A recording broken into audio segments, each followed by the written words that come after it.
Hello everyone, this is Reggie Patterson and welcome to this week's Tuesday tip. This week I want to talk about using PLR to build your email list, so let's go ahead and get started.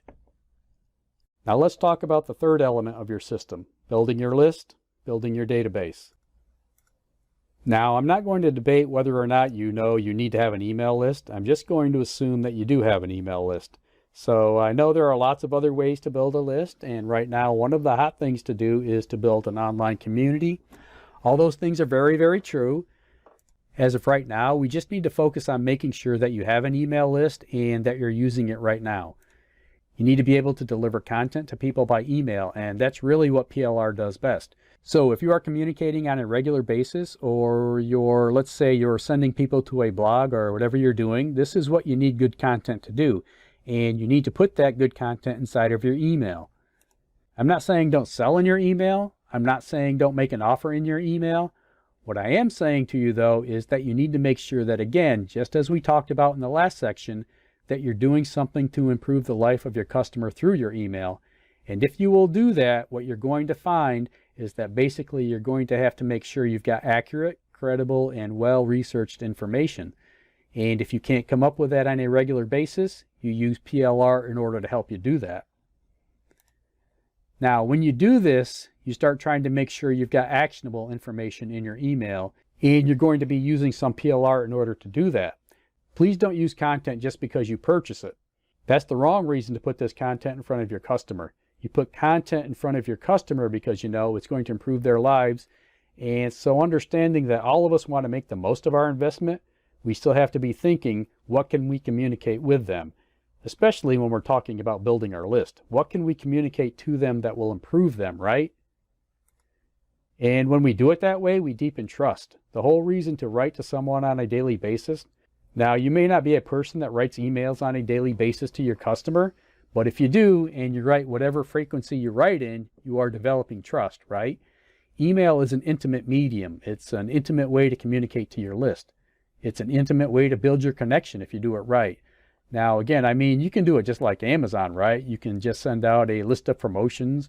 That's perfectly fine. There's nothing that says you can't do that, but you can use it, though, to build trust. If you will do that, you're going to have good content, and that content is going to have to be accurate, and it's going to have to be reliable, and you can get accurate and reliable content when you go and get PLR. Now, you do this because not everyone's going to be ready to buy from you when they meet you, but if you will build trust every day, when someone has something that they need, if you will build the trust and you will do that through accurate information, you will be top of mind, right? When you're communicating accurate information on a regular basis, people are going to have you top of mind. Now, most people don't do this because they don't think they have enough to say. And again, this is really why and how you go and you get accurate PLR in order to do this. And so you want to make sure that you get the PLR, that when you put it in an email, it really does establish and helps you to build trust. Now, your goal could also be in the email that you want people to click on a link in the email. You may want them to go to your blog post and spend some time there. It's the same process. You still need accurate content. You still need to make sure it's reliable.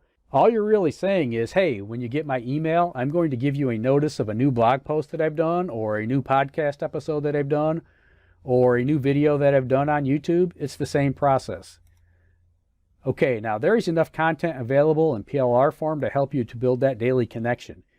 You can put that content in email, in your blog posts, in your podcasts, in your YouTube videos. Borrow the ideas, depending on what kind of speaker you are. There's plenty of content available that will help you to, again, use your email in order to build your daily connection. Now, there's also the other obstacle where we start talking about, the list building part of the system is we've got to get people on the list in the first place. We can use PLR to help us do that. You and I have to be basically baiting hooks, and we've got to put those hooks and make them available all across our website, all across the web, in any place where people are hanging out. And the kind of people who are hanging out there are our buyers, but you've got to have plenty of that content available. You've got to have plenty of that bait available.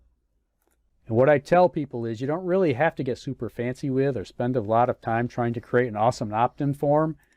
What's most important is that you get those opt-in forms out there with an awesome piece of information so that when you promise it to the people, they just have to have it.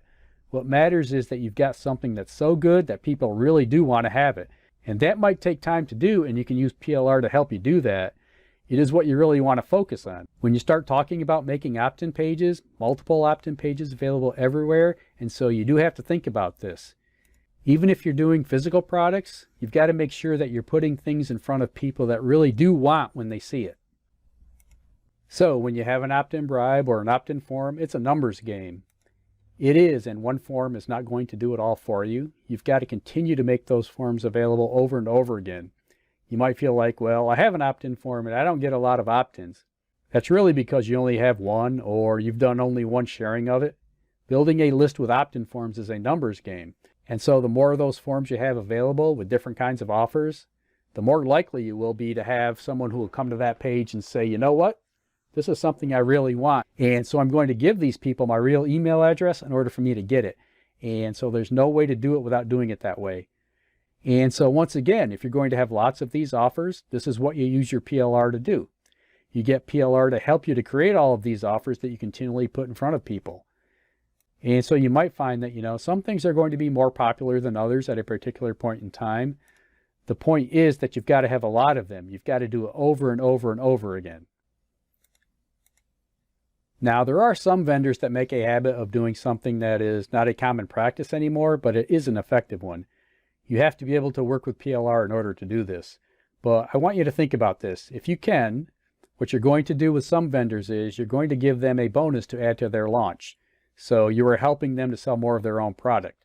Again, this is really based on some of the relationships you've already have, but what you're doing is you're creating an information product for someone else to use in their sales process. Now, why does this matter? Because in exchange for this bonus that they're going to use for their sales process, they're going to give you an opt-in form for their download page. So again, the same thing is going to be true with this method, as is the case with everything else we've talked about when it comes to list building. You can't do this with one vendor. You've got to do it with a lot of vendors over time. And so you can't do it with one vendor, one product. You've got to do it with one vendor, and you've got to keep asking. And you've got to do it with multiple vendors, and you've got to keep asking. Because once again, list building is a numbers game when it comes to your efforts. Even if what you're going to be doing, let's say viral campaigns, one viral campaign will not bring you massive amounts of leads. You have to have many of them. And what happens is you do a lot of them, and then one of them takes off. Just think about it. If you're going to do a strategy like this, where you're going to put a bonus on somebody else's download page, take a look at all the vendors in your sub-niche, all of them, and think about this. How can I ask every one of these prominent vendors? How can I add a bonus to their product launch and do it over and over again? And obviously, whatever bonus you add has got to really help them sell the product. So it needs to be something awesome. It needs to be something relevant. It needs to be something when the customer looks at it, they say, man, I would have bought this product just for that bonus. And this is a habit. You can use PLR in order to help you form these kinds of bonuses. Okay, remember, you can get access to our newsletter at IamProfitsCoach.com. And if you are interested in learning more about how you can use PLR to grow your traffic and profits, my team has put together a special training course that shows you exactly how to do that. You can check it out by going to impc.ws/PPL if you're interested in that. Also, be sure to take a look at our Digital Retirement Rebels Insiders Club at impc.ws/14day. Okay, so with that, thanks for hanging out with me today, and I will see you next time. Take care.